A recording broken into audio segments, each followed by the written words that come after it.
Hello guys, good morning. कसे आहे तुम्ही सगळे? मस्त आहे ना. आज ना माझ्या दिवसाची सुरुवात थोडीशी लेट झाली कारण ना मला आज सुट्टी आहे. त्यामुळे म्हटलं निवांतच आवरावं. थोडी आता खाली चालले फिरायला मस्त. आमच्या वाईतलं निसर्ग सौंदर्य तुम्हाला तर माहितीच आहे, त्यामुळे आम्हाला कुठे जावं लागत नाही. आमच्या घराच्या बाहेर आलं की मस्त वातावरण असतं.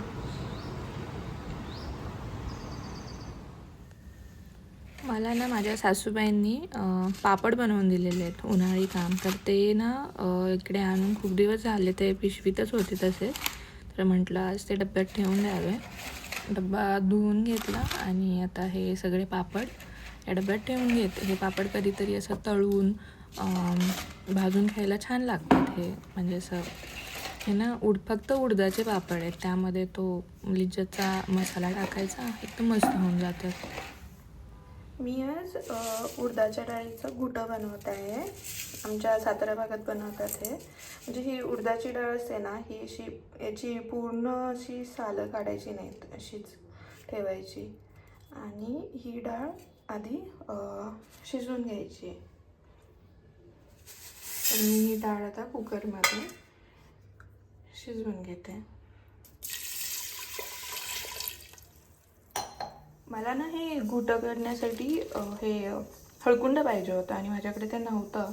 पण आमच्या इथे वाई भागामध्ये हळद ना खूप प्रमाणात पिकवली जाते, त्यामुळे आमच्या समोरच इथे दुकान आहे. मी तिथे जाऊन पटकन हे हळकुंड घेऊन आले. तर यातलं एखादं छोटंसं हळकुंड आपण घेऊन बारीक करून ते भाजून घ्यायचं. आणि मी सोबतच हे गूळवडी आणली बडीशेपची. म्हणजे आपण जेवल्यावरती जे बडीशेप आणि साखर खातो ना, त्यापेक्षा हे बेस्ट ऑप्शन आहे, गूळ आणि buddy for sweets after lunch dinner. आणि हे आपण या ह्याने बारीक हे हळकुंड जे होतं ना, ते असं बारीक करून घेतलं आहे. लसूण घेतला आहे, खोबरं घेतलं आहे आणि मिरच्या घेतल्या. माझ्याकडे थोड्या लाल मिरच्या होत्या, हिरव्या घेतल्या तरी चालतील. आणि हे सगळं जे आहे ते आपल्याला तेलामध्ये थोडंसं भाजून घ्यायचं आहे. ह्यात टाकलं आहे, थोडंसं तेल टाकते आणि फ्राय करून घेत आहे. आणि हे एकदम असं लालसर वगैरे झालं ना की मग मिक्सरमध्ये बारीक करून घेईल, त्याची पेस्ट करून घेईल. ते सगळं मी असं थोडंसं लालसर होईपर्यंत भाजून घेतलं आहे. आपण ते ना आता मिक्सरमध्ये फिरवून घेऊ.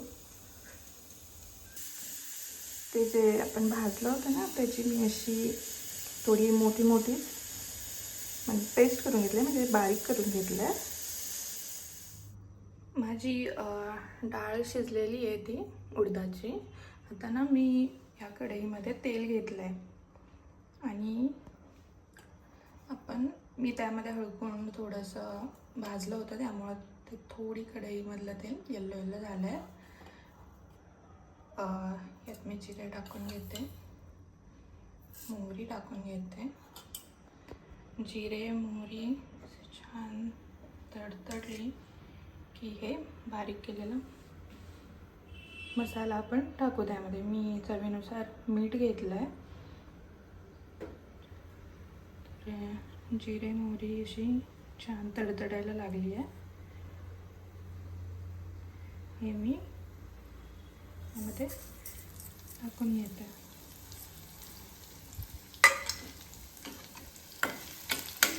यामध्ये मी हळद नाही टाकणार वरून, कारण हळद आपण बारीक करून घेतली आहे ना.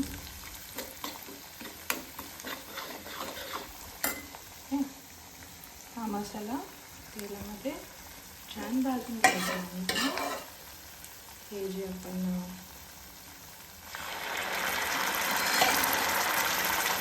शिजवली आहे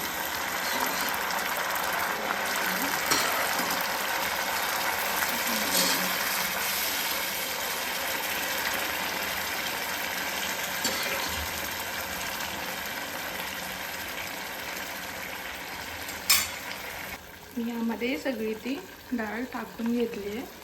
तर आपलं कुठं असं मस्त दिसतं आहे. थोडंसं हे ना असं घट्ट झालं आहे. आमच्याकडे हे भाकरीसोबत कुस करून खातात, म्हणजे चुरून खातात. थोडंसं मी यामध्ये ना ते आपला भांडं धुवून घेतलेलं पाणी ओतते.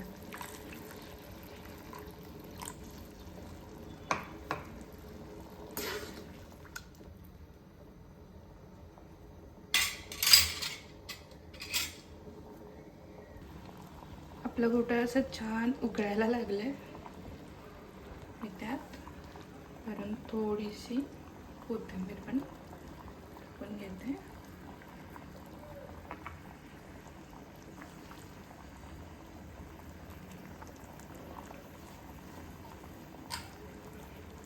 जास्तच टाकते कारण मला आवडते तशी.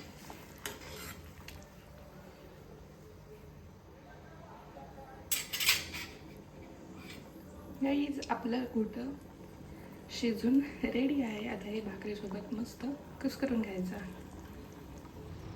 आमच्याकडे ना आज पण पावसाचं वातावरण झालं आहे. तुम्हाला जर हे घोटं आवडलं असेल तर नक्की करून बघा आणि माझा व्हिडिओ आवडला असेल तर सबस्क्राईब करा, शेअर करा आणि लाईक करा. थँक्यू. बाय. Take care.